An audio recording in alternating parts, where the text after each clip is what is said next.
chair. Oh, that's good. Thank you. I forgot to shave. It's a good 5 o'clock you got. Because I shaved yesterday at 5 o'clock.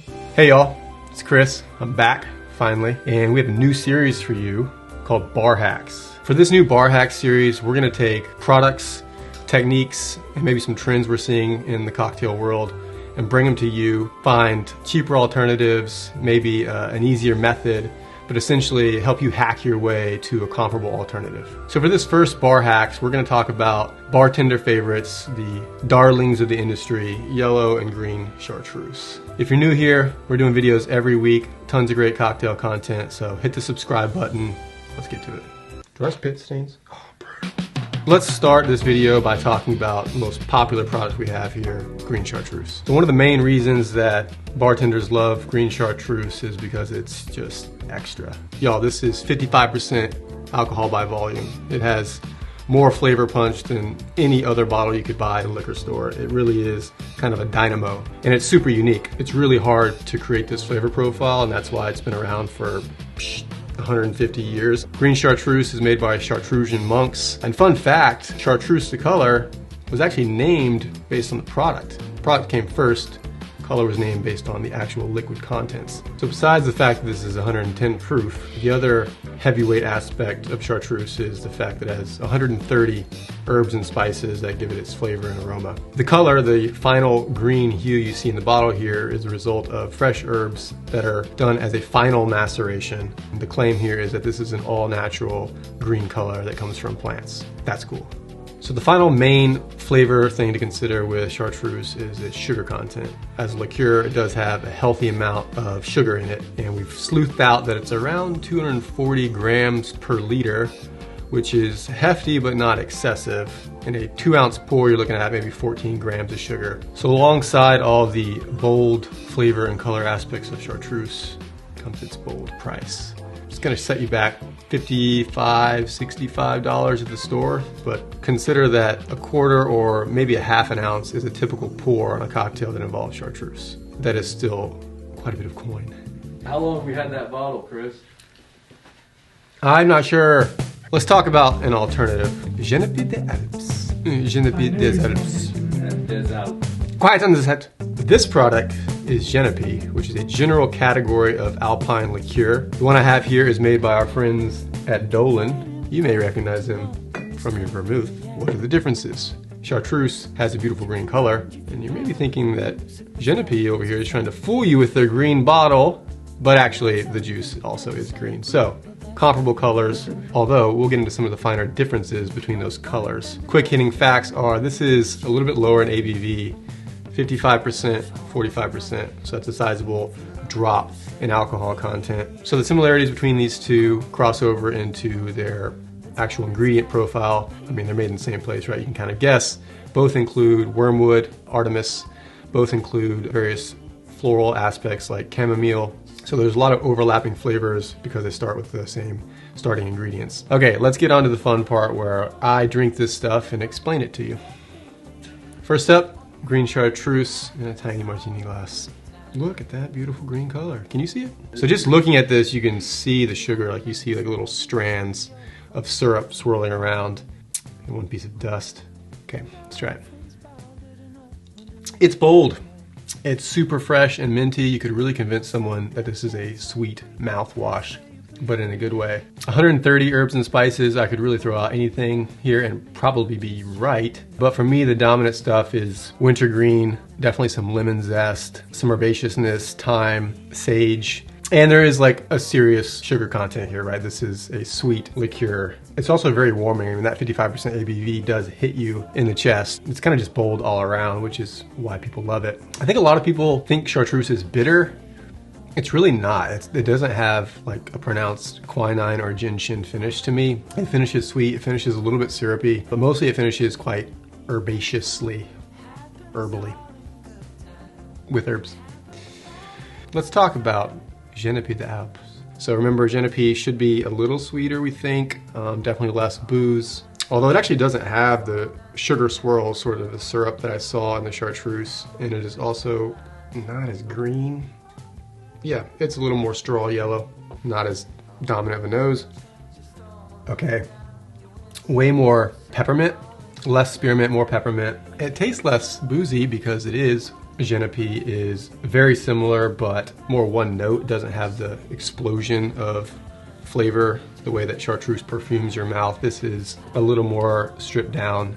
I also get more of an anise kick, like almost like a fennel. I enjoy that, but it definitely kind of silos it as a certain type of flavor. Sweetness is pretty comparable to me, but it definitely does not have as much alcohol punch as the Green Chartreuse, so we're gonna need to consider that when we move over to some cocktails with both. As a guy with a home bar, spending my own money on my bottles, this is a really good substitute for Green Chartreuse. It is by no means perfect, and I think you're not getting as much flavor, you're also not getting as much alcohol, but again, for roughly half the cost, that may be a trade you're willing to make.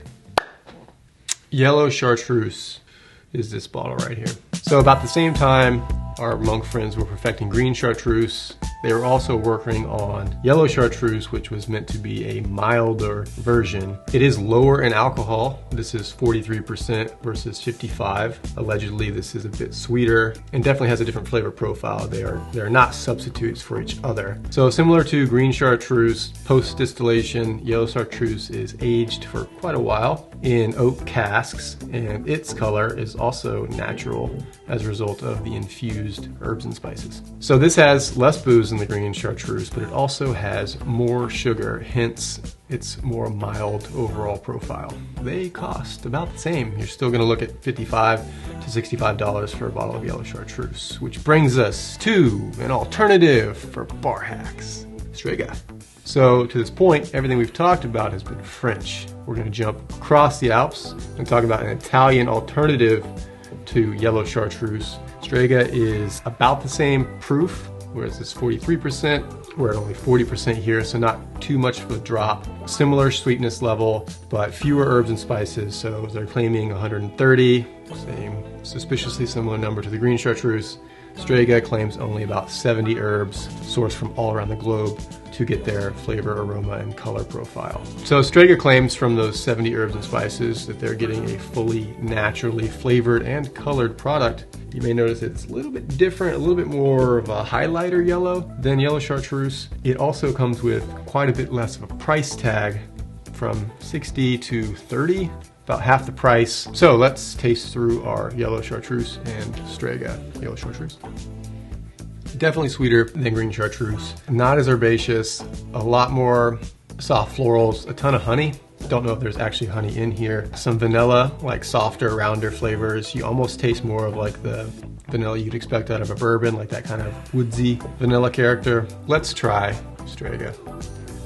Okay, so this trend's much more alpine and herbaceous to me, a little more angular, more mint notes in the Strega versus the Yellow Chartreuse. I think both of these had some distinct mint notes. I noticed more spearmint versus peppermint. Here it's kind of generic mint, doesn't really spear or pepper me. Overall, way less round and full compared to the Yellow Chartreuse. The Strega also tastes to me sweeter than Yellow Chartreuse. Could be getting fooled by the slightly lower ABV, but I think there's more sugar in Strega than Yellow Chartreuse. Those are pretty different, which will be interesting to see how the cocktail we make with those turns out. First up, we'll build the last word cocktail. We'll start with 1 part Green Chartreuse into the shaker. Then 1 part lime juice, 1 part maraschino liqueur, and 1 part gin. Add ice, shake it up, and strain into a coupe.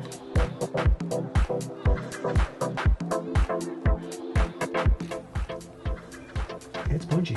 This is super vibrant green. I think it goes to show that Chartreuse has a more intense green color than Génépy, but let's try this one.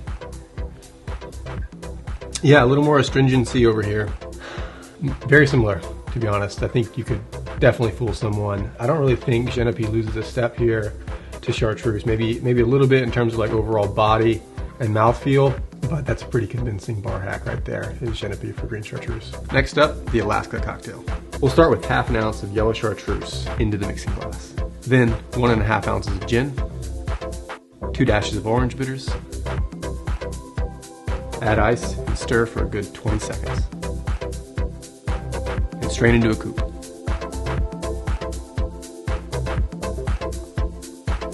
Okay, let's talk about the Alaska cocktail. It's not that popular, but it's really straightforward and quite delicious. They should really highlight the differences here, right? There's really only 3 ingredients.